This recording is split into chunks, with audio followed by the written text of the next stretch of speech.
tendo nascido Jesus em Belém de Judá, no tempo do rei Herodes, eis que os magos vieram do Oriente a Jerusalém, dizendo: onde está aquele que é nascido, rei dos judeus? Porque vimos a sua estrela no Oriente e viemos adorá-lo.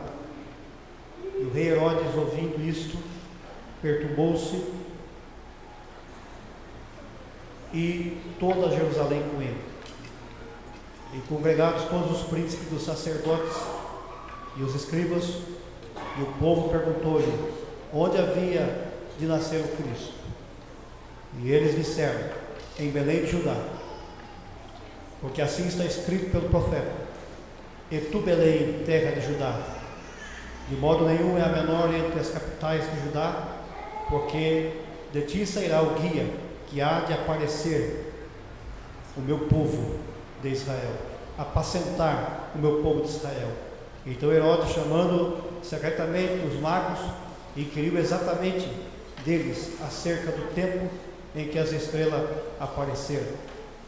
E ouvindo-os a Belém, e enviando-os a Belém, disseram: ide, perguntai diligentemente pelo menino. Quando o achares, participai-lo, para que também eu vá e o adore.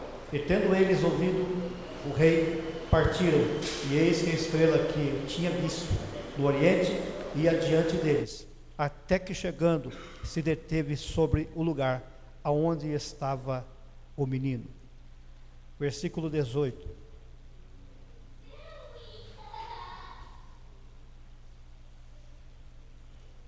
Capítulo 1, versículo 18. Ora, o nascimento de Jesus Cristo foi assim: estando Maria, sua mãe, desposada de José, antes de se ajuntarem, achou-se ter concebido do Espírito Santo. Então José, seu marido, como era justo e não queria infamar, intentou deixá-la em secreto. E projetando isto, eis que em sonho lhe apareceu um anjo do Senhor, dizendo: José, filho de Davi, não temas receber a Maria, tua mulher, porque o que dela está gerado é do Espírito Santo.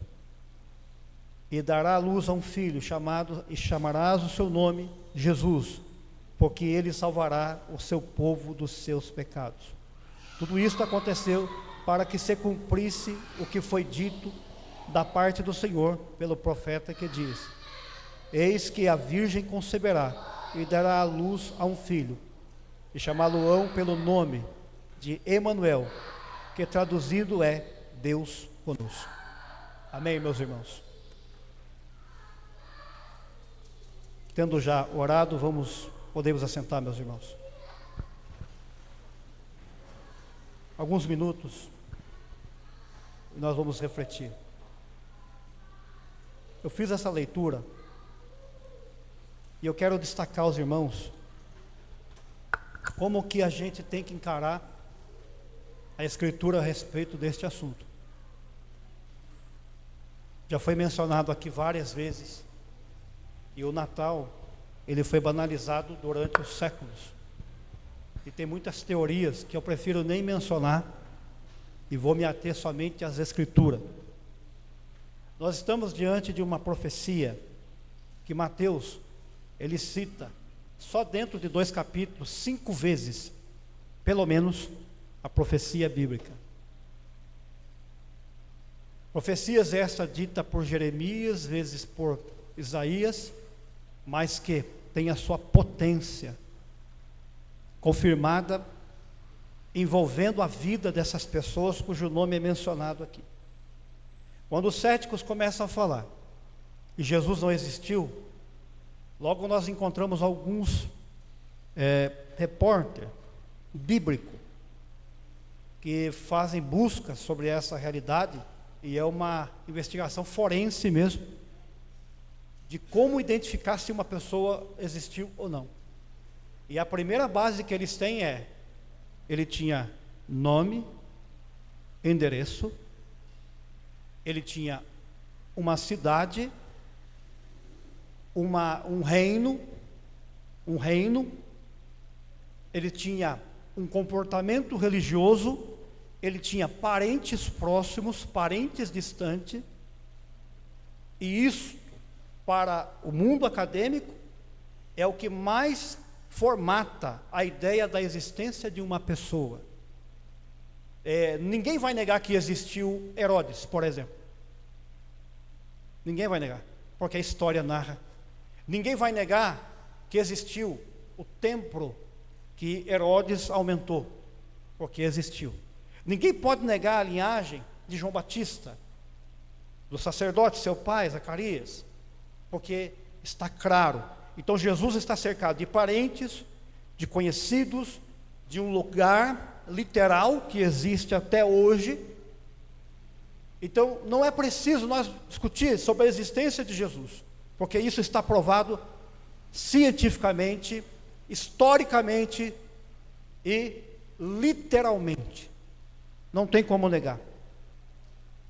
Falaram uma vez que acharam os ossos de Jesus. Aí o cientista ateu saiu da França, foi pesquisar os ossos. Esses ossos pertenceram a um Jesus, mas de acordo com a escrita, ela tem menos de 300 anos, e esses ossos não é daquele Jesus do tempo bíblico, é de outro Jesus, mas não é. Isso foi o ateu quem disse. Então tem um monte de coisa que as pessoas falam, mas o importante é os irmãos prenderem a sua em mente na ideia de que a Bíblia narra seu parentesco, seus amigos, sua convivência, que foram reais e que existem até hoje. Na questão da profecia, nós temos uma primeira, que ela é estranha, uma linguagem não comum para a época, mas que, porque se trata de Deus falando, então se torna tão natural entender como esse milagre é possível, que está lá em Gênesis capítulo 3, versículo 15. Você vai ler comigo esse interessante episódio. E porém inimizade entre ti e a mulher, entre a tua semente e a sua semente. Esta te ferirá a cabeça, e tu lhe ferirá o calcanhar. Em ambiente algum, a semente da mulher é mencionada, mas é só Deus que faz isso, porque Jesus é a semente da mulher, não tem semente de homem. Amém, irmãos? A virgem conceberá e dará à luz um filho, e o seu nome será Emanuel. Essa linguagem é estranha. Como é que pode uma virgem conceber e dar à luz um filho? Mas o profeta Isaías, no capítulo 7, versículo 14, ele declara, porque o Espírito do Senhor, ele estava declarando, portanto o mesmo Senhor vos dará um sinal, e eis que uma virgem conceberá e dará à luz um filho, e será o seu nome Emanuel, que é Deus conosco. No Evangelho, Mateus explica essa profecia, porque ele conta um relato que aconteceu na vida de Maria, dentro dessa profecia e dentro do que Gênesis 3,15 está dizendo. Ele relata isso de uma forma clara e objetiva, porque ele diz: o anjo do Senhor apareceu a Maria. Um detalhe importante: naquela época, todas as virgens, principalmente da tribo de Judá, tinham o costume de fazer rendas e de esperar ser chamada pelo Senhor para conceber e dar à luz ao filho Messias. Todas, sem exceção. A história narra que Maria ensinava às meninas jovens de 13, 14, 15 anos de idade a fazer renda, e a cultura permeava a cabeça das meninas: olha, nós, o povo de Israel, estamos esperando da tribo de Judá um homem que seja o Messias, e de acordo com o profeta Isaías, o Senhor virá sobre esta, e ela conceberá e dará à luz a um filho, sendo ela virgem. E todas esperavam, mas o anjo do Senhor veio a quem? Veio a Maria: salve agraciada, bendita é você porque o Senhor Deus te escolheu para dar a luz ao seu filho. O Espírito do Senhor virá sobre você, e a sombra do Altíssimo te cobrirá. Deixa eu já quebrar uma blasfêmia que existe aí espalhada no mundo. Maria não é esposa de Deus. Quando você vê alguém falando isso, seja pastor, seja o que for, ressacha. Maria não é esposa de Deus. Maria é filha de Deus. E o Espírito de Deus, que é criador, que tem a característica de criar, Ele, com seu poder divino, fez com que Jesus fosse gerado no seu ventre, de forma sobrenatural, como Deus, criador, e não como seu marido. E isso é blasfêmia. E o Espírito de Deus a envolveu com a sua glória santa, com a sua majestade santa, e gerou nela, como Ele gerou todas as vidas. Isso está relacionado com Gênesis capítulo 1. No princípio criou Deus. Isto é o princípio que estabelece como Jesus foi gerado no ventre de Maria. E não se esqueça, Jesus, Ele não passou a existir a partir do seu nascimento. Jesus já existia, porque Ele é Deus de eternidade a eternidade. Ele estava escondido no seio do Pai, e Ele quis vir aqui, nascido de mulher, para promover a redenção e a salvação das nossas vidas. Maria foi envolvida com a glória de Deus, e Jesus foi gerado em seu ventre. João, para explicar esse fenômeno, ele se esforçou muito. A cabeça dele teve que girar numa distância longa. Ele teve que explorar a cultura grega e desfazer os mitos que estavam em torno disso e construir uma narrativa que explicasse isto de uma vez por toda. Por isso que ele começa escrevendo o seu evangelho logo no capítulo 1, dizendo: no princípio era o verbo estava com Deus, o verbo era Deus. Tudo foi feito por Ele, e sem Ele nada do que foi feito se fez. Nele estava a vida era a luz dos homens. E houve um homem enviado de Deus, cujo nome era João. Não era este a luz, mas veio para testificar da luz. Ali estava a luz verdadeira que alumia todo homem que vem ao mundo.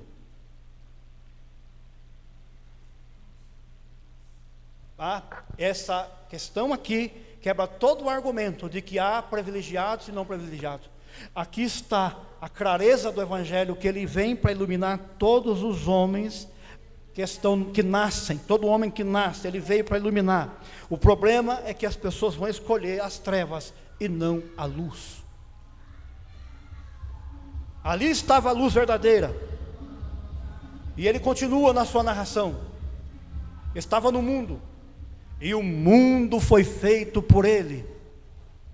Por isso que Gênesis 1 tem tudo a ver com esse princípio. O mundo foi feito por Ele.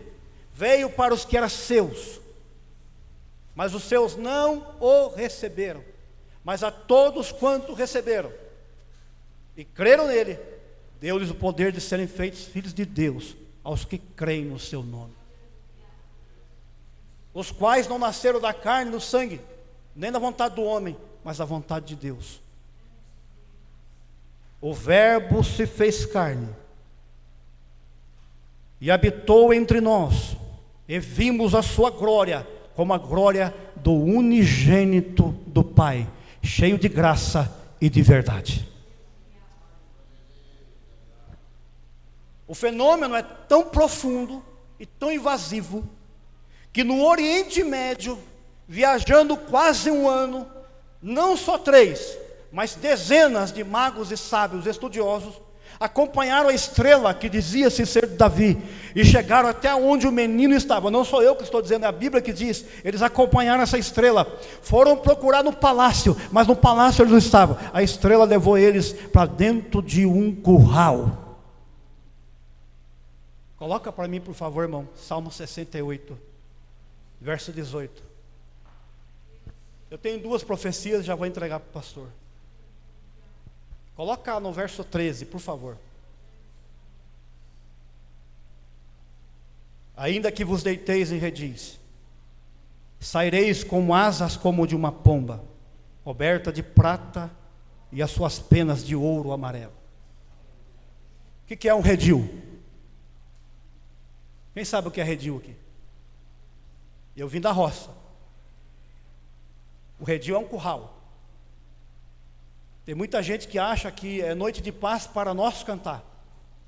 Mas imagine você com a sua esposa grávida, pronta para dar luz, e as estalagens não receber você.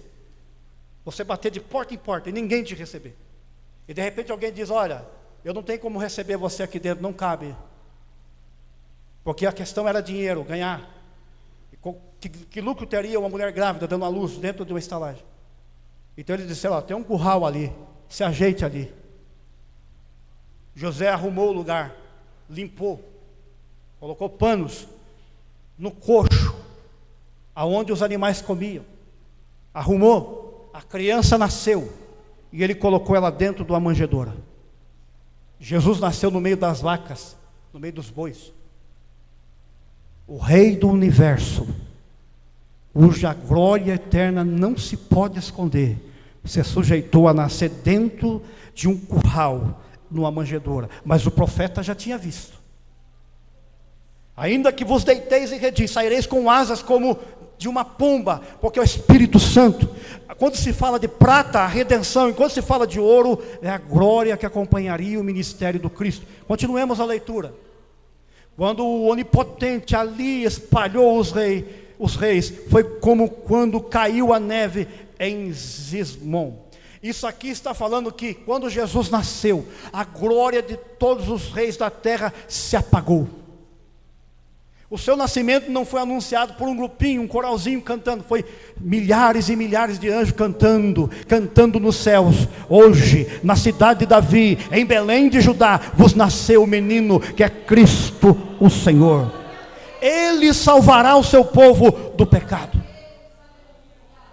O monte de Deus é como o monte de Bazã, o monte elevado como o monte de Bazã, porque saltais os montes elevados, este é o monte que Deus desejou para a sua habitação, o Senhor habitará nele eternamente. Os carros de Deus são 20 milhares, milhares de milhares, o Senhor está entre eles, como no Sinai, num lugar santo. Tu subiste ao alto, levaste cativo o cativeiro, recebeste dons para os homens, até para os rebeldes, para que o Senhor habitasse entre eles. Jesus, no seu nascimento, já começou a sobrepujar a glória e a honra de Deus. Mas a Bíblia deixa claro que naquele dia o rei Herodes tentou achar Jesus, tentou matá-lo. Já começou com a intervenção divina. Por isso que eu gosto, irmão. A perspectiva pentecostal, ela é fundamental, porque não racionaliza isto, não confunde o sobrenatural com a realidade. Na verdade, nesse contexto, o sobrenatural faz sentido, a razão perde o controle aqui. Porque imagine se José fosse levar no modo natural as coisas, ele teria fugido porque era justo, para deixar Maria tranquila. Não, José é um covarde, ele fugiu, ele ia sujar sua honra, mas salvar Maria. Mas aí o anjo do Senhor vem em sonho e diz para ele: não fuja, assuma ela, porque o que está gerado nela é obra do Espírito Santo. José recebe Maria. Aí os magos vêm. Herodes diz: vem me avisar quando vocês acharem, porque eu vou adorar também. Por divina revelação, de novo, Deus diz para os magos: não vá pelo meu caminho, vá por outro. Por divina revelação, José é avisado: fuja, vá para o Egito, porque Herodes quer matar o menino. Ele vai para o Egito, até que Herodes morre. Por divina revelação, volte, porque já morreu o perseguidor. E Jesus cresce. Jesus cresce.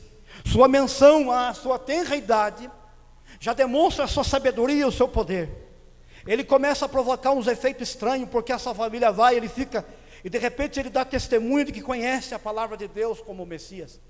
Os anciões lhe perguntam, ele responde. Ele pergunta, os anciãos não conseguem responder. Quem foi que ensinou esse menino? Ele já demonstrava ser quem era. Jesus ficou oculto por mais de 20 anos. Ele aparece novamente aos 30 anos, quando ele vai em direção ao Jordão. E no Jordão, mais uma vez, Deus relata e Deus testifica. Quando ele vai chegando, Quando ele vai chegando, João Batista, que como ele também, tinha umas evidências tão extraordinárias sobre ele, para de batizar todo mundo, não, parem, se afastem, eis aqui, o Cordeiro de Deus que tira o pecado do mundo.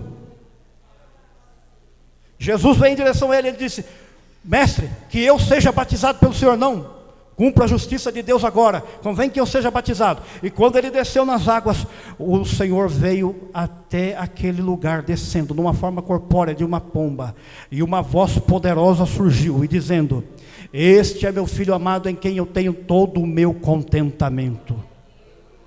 E o Espírito de Deus em forma corpórea de uma pomba provou essa realidade. Ali estava o Cristo, o Filho de Deus, pronto para sair dali e para mostrar ao mundo a salvação.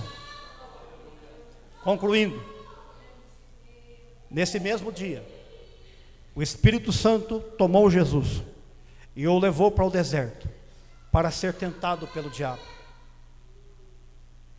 Para ser tentado pelo diabo.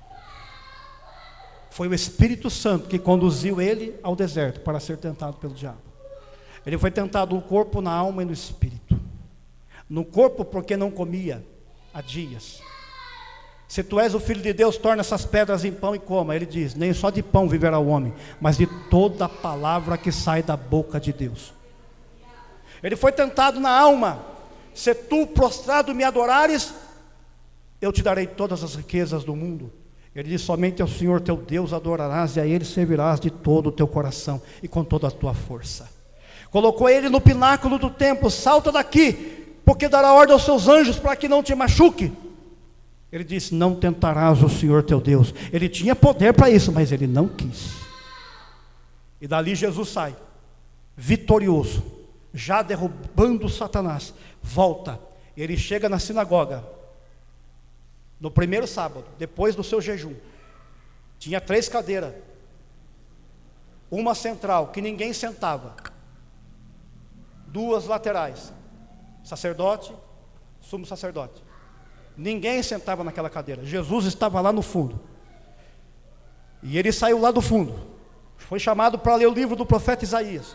E quando ele veio, conforme Lucas 4:18, quando ele veio, ele tomou o livro do profeta Isaías e ele leu: o Espírito do Senhor Jeová está sobre mim,